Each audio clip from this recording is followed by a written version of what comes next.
Allez dans le monde entier, annoncer la bonne nouvelle. Marc 16, 15. Il y a 125 ans, ces paroles du Christ se concrétisaient à Kisangani, alors Stanley Falls, par le père Gabriel Grison et Gabriel Lux, prêtre du Sacré-Cœur. Dans le cadre des célébrations de ces jubilés, Archikis Online vous présente les différentes congrégations œuvrant à Kisangani pour la même mission, mais si diverses dans ses manifestations expressives. Aujourd'hui, nous vous présentons les sœurs de la doctrine chrétienne de Nancy et de Toul, arrivées à Kisangani en 1948 par la mission de l'OA. Les toutes premières sœurs, les 5 premières sœurs qui sont arrivées au Congo, ont quitté l'Europe, l'Anvers, par bateau jusqu'à arriver à l'OA, au bateau Matadi jusqu'à arriver à l'OA, pas par bateau mais avec les routes comme nous connaissons. C'était sur invitation de prêtres du Sacré-Cœur de Jésus. Nous sommes arrivés à Kisangani en 1948 à la demande des prêtres du Sacré-Cœur. Cette demande a été fondée sur la demande des villageois d'avoir les missionnaires pour l'évangélisation et l'encadrement des filles. Comme pour dire, des nouveaux besoins pastoraux appellent des nouveaux agents. Dès l'OA, elles ont ouvert une deuxième communauté à Ubundu, une troisième à Lubuntu, puis elles ont gagné les autres provinces de la RDC comme le Maniema et le Kassai. Présentement, dans l'archidiocèse de Kisangani, elles ont 4 communautés. Kabondo, paroisse Sainte-Famille, Sainte-Anne, Plateau Boyoma, paroisse Bienheureuse Anuarité, maison de formation. Banalia, paroisse Sainte-Élisabeth de Hongrie, à plus ou moins 125 km de la ville de Kisangani. Et à Machaïdi, quartier Kamba-Kamba, paroisse Sainte-Famille. Quand les sœurs de la doctrine chrétienne arrivent à Kisangani, elles n'ont pas l'idée d'avoir des œuvres propres. Elles se mettent au service des œuvres et structures diocésaines. Quand les sœurs blanches étaient là, elles travaillaient plus dans les missions diocésaines. On n'avait pas nos œuvres propres à nous. Elles ont plus travaillé à la Caritas. Bédéon, la sœur Joël, je ne connais pas plus de mais elles ont plus travaillé dans les œuvres du diocèse. En tout cas, elles étaient les numéro 1. La pharmacie de la procure, la Caritas, des choses comme ça. Elles n'avaient pas leur œuvre propre. Serait-ce parce que leur fondateur fut un abbé et donc un prêtre diocésain? Donc lui, il n'était pas un missionnaire, c'était un abbé. Comme l'abbé Dido. Comme ça, il a pensé, il dit voilà, je commence quelque chose pour faire connaître les congrégations. C'est comme ça qu'il a commencé. Ah, les gens traînent comme ça. Ah, il a commencé à rassembler les filles. C'était un abbé.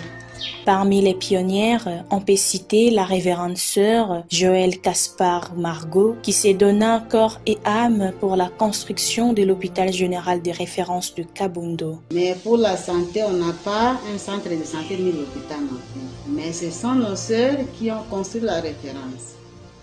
Dans les soucis d'avoir une œuvre pour nous. C'est la sœur Joëlle.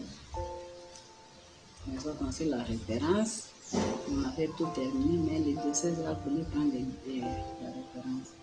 Mais sinon, pour la santé, on n'a pas une œuvre à nous.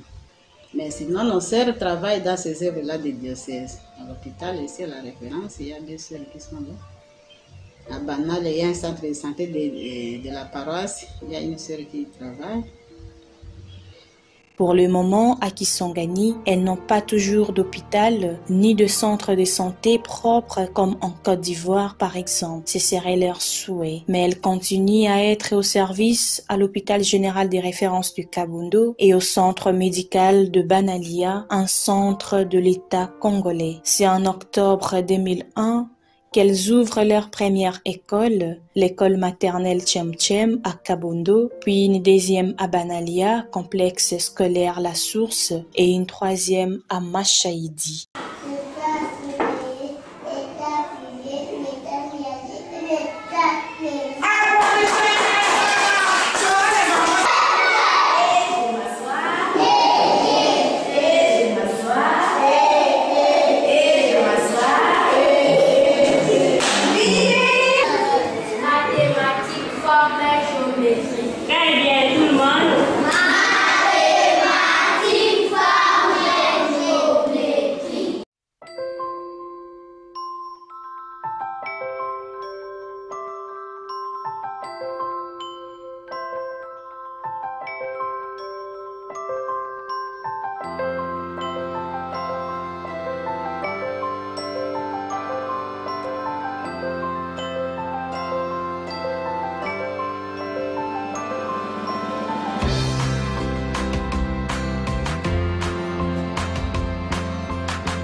À côté de ces œuvres, les sœurs de la doctrine chrétienne de Nancy et de Toul possèdent un foyer social. Nous apprenons aux filles et aux femmes à lire, écrire et calculer. Pour le moment, nous recrutons toutes les filles qui désirent apprendre à lire, écrire et calculer, et aussi la formation à couper couture. Et plus spécialement les filles en difficulté. Les filles qui n'ont pas eu la chance d'aller à l'école, nous les récupérons avec les cours d'alphabétisation et la coupe-couture pour leur prise en charge plus tard. Tout cet apostolat, elles vivent selon leur charisme qui se résume en une vie ancrée en Dieu et proche des hommes, d'où leur spécificité. Sœurs de la doctrine chrétienne, nous avons comme charisme une vie ancrée en Dieu et proche des hommes. Cette vie ancrée en Dieu, c'est une grâce qui nous vient de notre fondateur. Nous disons, nous sommes les sœurs qui sont au service de la vie. Donc, nous voulons faire grandir l'homme jusqu'à sa pleine dimension en suivant le modèle de Jésus, maître et serviteur. Quand nous disons Jésus, maître et serviteur, Jésus enseigne. Et en même temps, il se met au service. Nous prenons l'image de Jésus qui lave les pieds de ses disciples.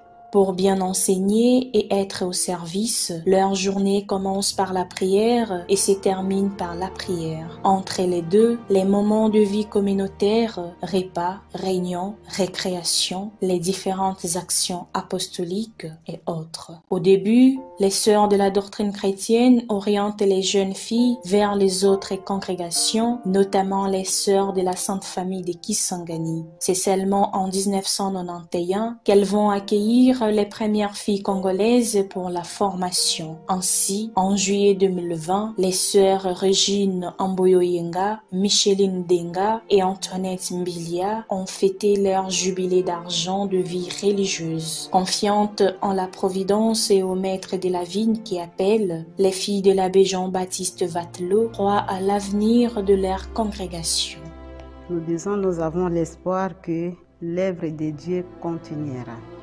L'Esprit est en œuvre. Nous sommes confiantes que la congrégation va continuer parce que nous avons des entrées de jeunes filles dans la congrégation et nous travaillons dans la pastorale des vocations pour que les filles puissent nous rejoindre dans notre mission de sœurs de la doctrine chrétienne. Leur message à l'occasion du jubilé se résume aux félicitations et à l'appel à une franche collaboration entre les différents agents d'évangélisation. Tout d'abord, c'est une félicitation pour l'évangélisation. Depuis la fondation jusqu'à aujourd'hui, ça a 25 ans. Et nous invitons et nous interpellons de travailler dans l'archidiocèse, la main dans la main. Que nos prêtres et les religieuses autochtones travaillent avec les sœurs ou les prêtres missionnaires et accepter d'accueillir la culture de l'autre afin d'avancer et de bien évangéliser.